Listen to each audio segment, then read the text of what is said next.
So at this point, you have a fair idea of the main chain structure of proteins.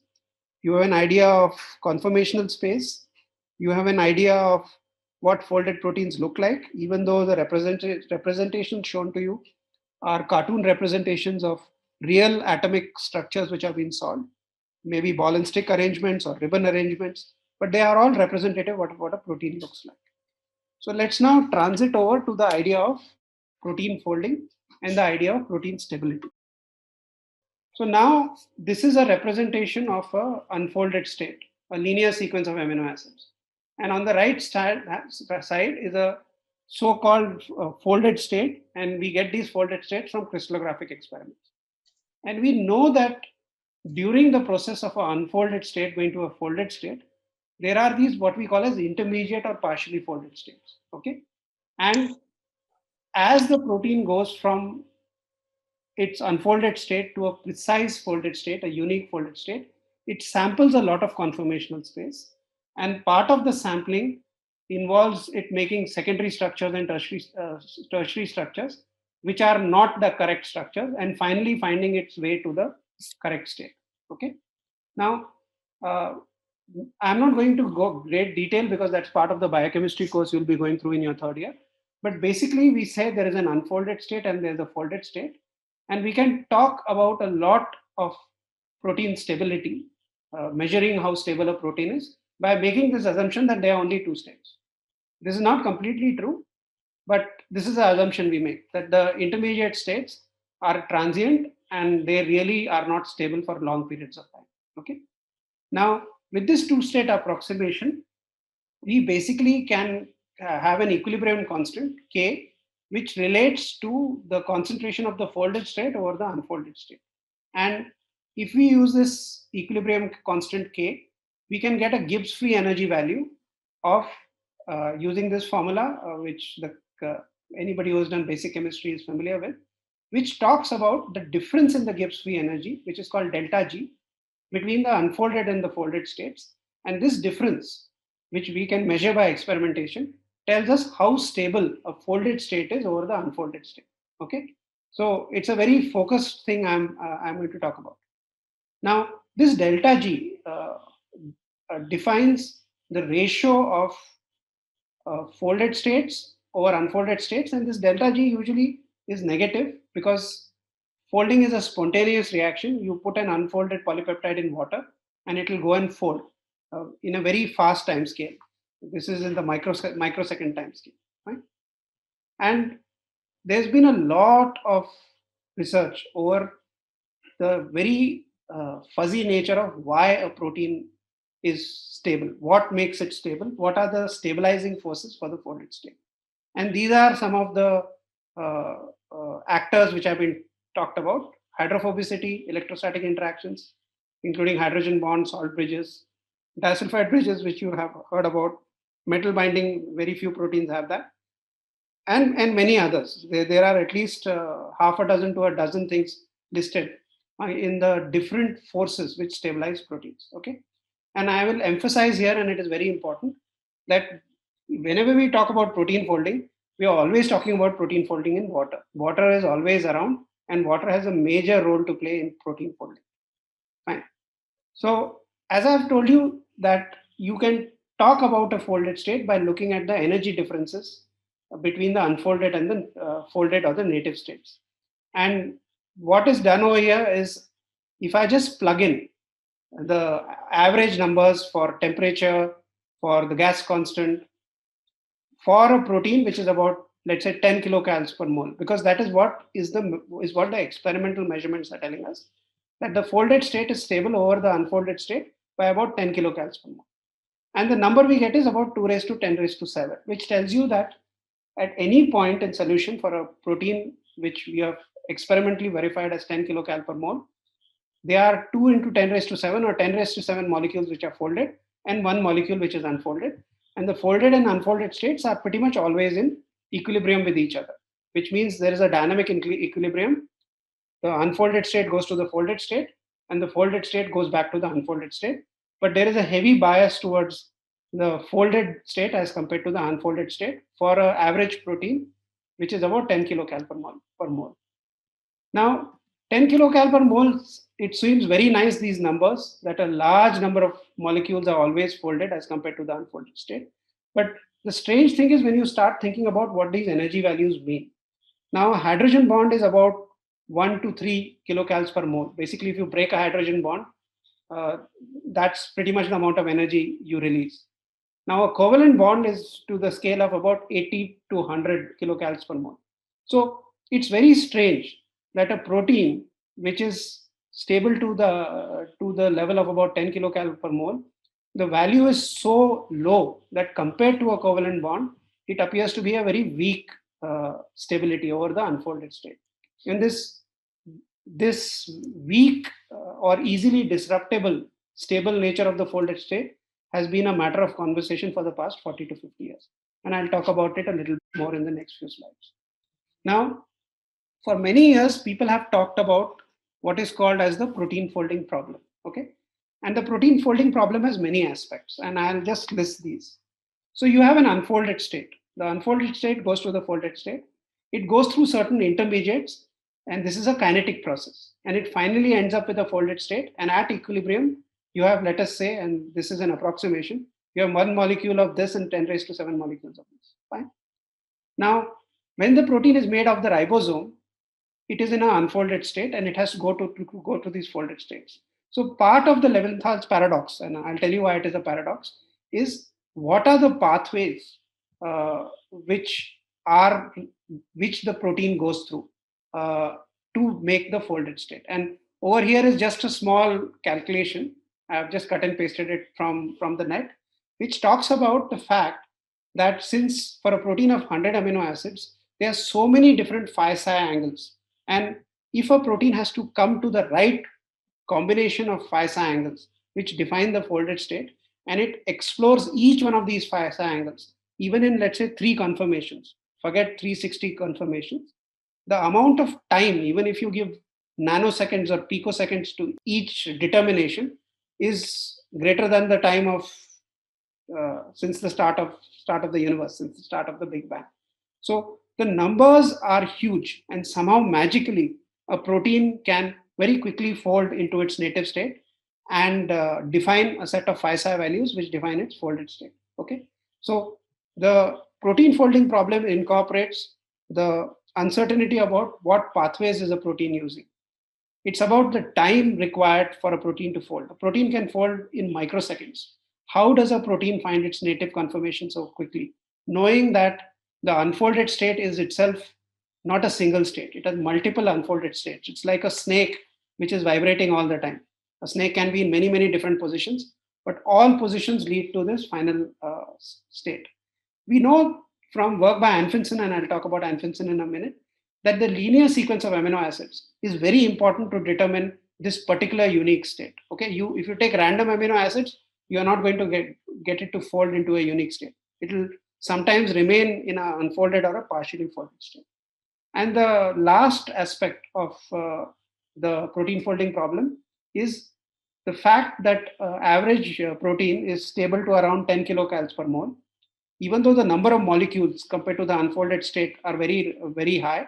But if you break one covalent bond, and remember there are many, many covalent bonds over here, you effectively are destabilizing the protein back to the unfolded state. If you break two hydrogen bonds, you lose about 8 kilocals per mole, 6 kilocals per mole. And immediately, instead of having 10 raised to 7 molecules in the folded state, you will have 10 raised to 3 and 10 raised to 4. So you are basically changing the equilibrium again. And the moment you have very few molecules in the folded state, the activity of the protein is affected because the activity depends on the folded state of the protein. So these are all these aspects which for the past 5 decades we've been trying to understand. There's a question? So please repeat this part, this breakage of bond from which 10 to the... So the protein folding problem has multiple aspects. Okay. One is the linear sequence of amino acids defines the folded state. You can't have a random sequence of amino acids. Hemoglobin has a certain defined sequence. If you change the sequence, it will not fold into hemoglobin and it will not do its function. Right? Second part is time. There are so many combinations a protein has to explore around the phi psi angles as an example. as it folds. How does a protein fold so quickly? That is a sort of a mystery.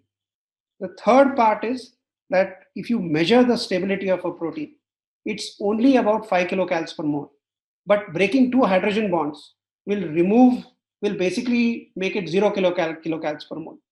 And you need this free energy of stability to have a decent number of folded molecules in solution. Okay, so it's weakly stable. It seems to be very finely tuned and balanced, with even a breakage of a few bonds converting it back to the unfolded state.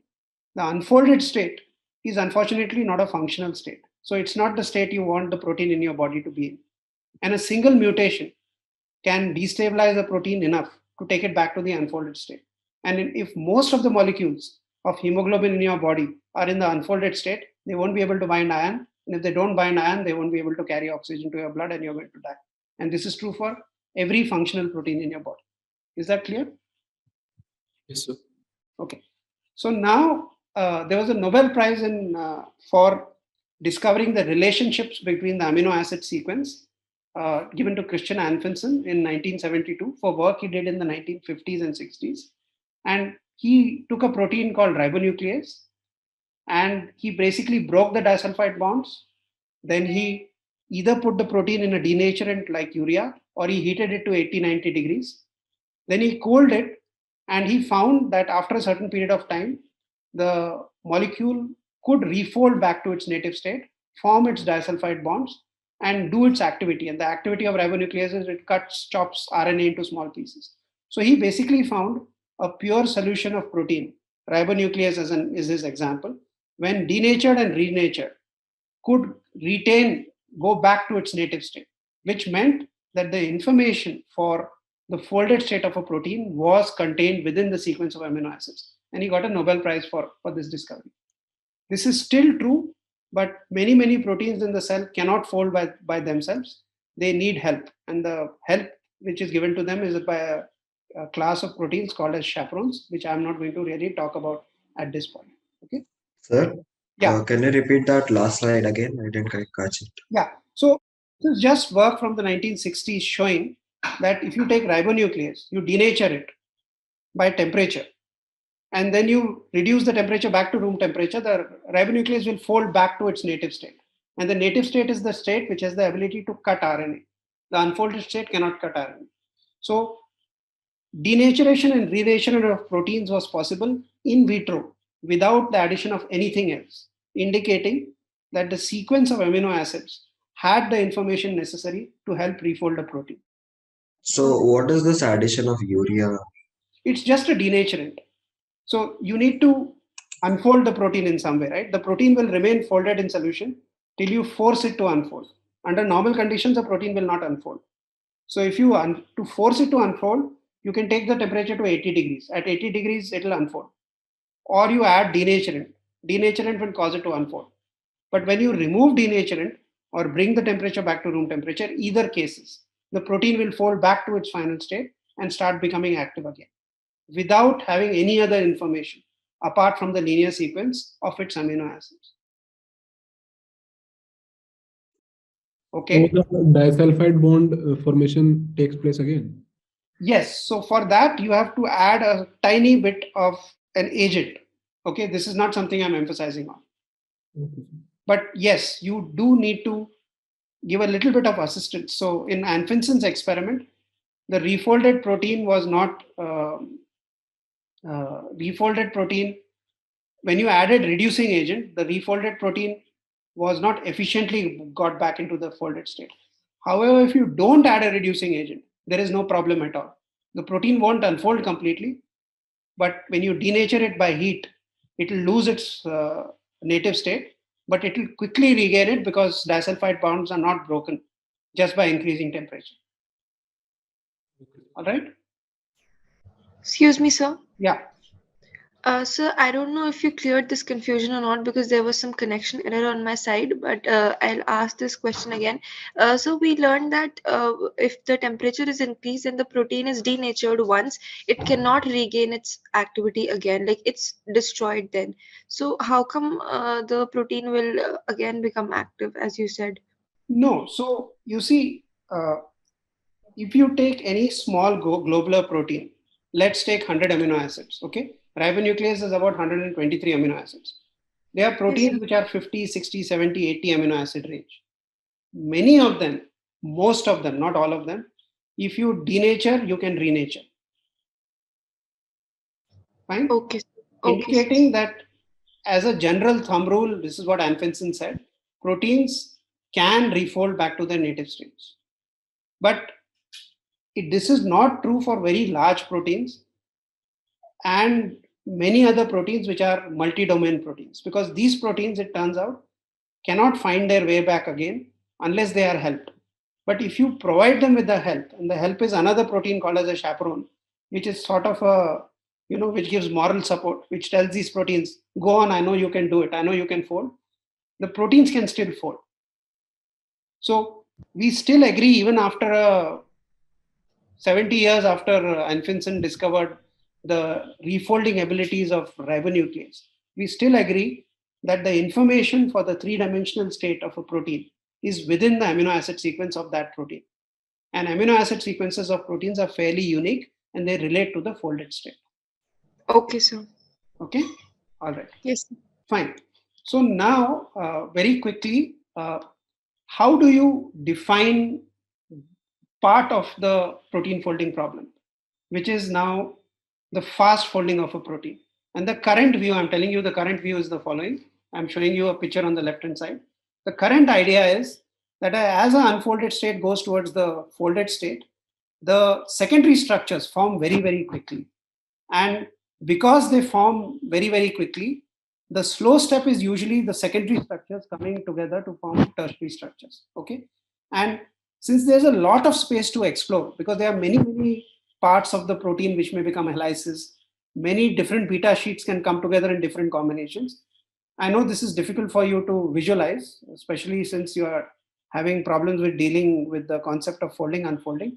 The generic idea is that the unfolded state, which is shown as a positive delta G, which is unfavorable, negative is sort of spontaneous, it forms certain platforms or certain restricted secondary structure elements which form a sort of a funnel, which is why a funnel is the picture usually shown. And this funnel drives the protein uh, to its to a single unique conformation. Okay, which is why when you start reading literature, you will see the representation of fast folding as a linear funnel, as shown over here. And I think I'll come back to this in the next class, because this is not going to be easy for you to decipher. But remember the process we are talking about: unfolded state, partially folded states, and finally the unique folded state, which usually is has a uh, which has a stability of around 5 to 10 kilocals per mole. So this is what, which is marginally stable and can be disrupted by even breaking a single disulfide bond. Okay. Another concept which is important is this whole idea of water. Okay. Now, I told you this equation which relates the ratio of folded to unfolded states to the free energy. The free energy for a spontaneous folding is negative, obviously, 5 to 15 kilocals per mole. We also have this equation which relates the free energy to two parameters, enthalpy and entropy. Okay. Now, usually when you imagine a hydrophobic entity, and remember many of the amino acids are hydrophobic, tryptophan, tyrosine, phenylalanine, uh, even alanine is not very hydrophilic. All of them tend to fold in such a way that the hydrophobic amino acids are found in the core of the protein, in the center of the protein, rather than outside the protein. So you will have the core of the protein being hydrophobic, and you will have the outside of the protein being mostly hydrophilic. Okay.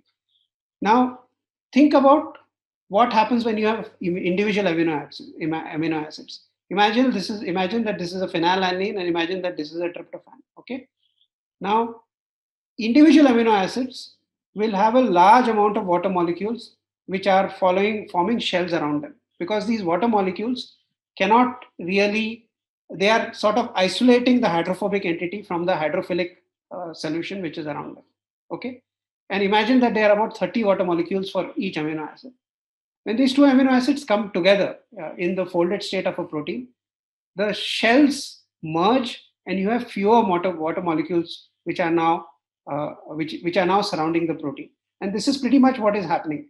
Usually you have, let us say, around an average protein, you have a large number of water molecules which are forming shells around the entire structure of the protein. And when you fold the protein, the shell of water molecules is actually, in terms of numbers, much little. So in some ways, in terms of the disorder in the water molecules, which is pretty much I'm focusing on right now, the water molecules, less water molecules are ordered, more water molecules are free to go into solution. So overall entropy is increasing, which makes it a positive term, and I'll come back to this. And because this is a positive term, it adds to the negative term, and which improves the stability of the protein. Okay. I realize these are difficult concepts, but we'll go over them again tomorrow. Fine. So to end this lecture, the net protein stability is actually very weak. It's about 5 to 10 kilocals per mole. It's a negative value for a spontaneous folding of a protein. The forces which are involved in this net negative value include the hydrophobic effect, hydrogen bonds, and van der Waals interactions, which are all favorable. And there is the chain conformational entropy, which is unfavorable because the disordered protein chain in multiple conformations has to fold. So there is a decrease in entropy into a single folded state. And this opposes this entire process. However, between these two opposing forces, you end up with a delta G, which is negative, which causes the spontaneous folding of a protein into its folded state. Okay. So I am going to stop over here.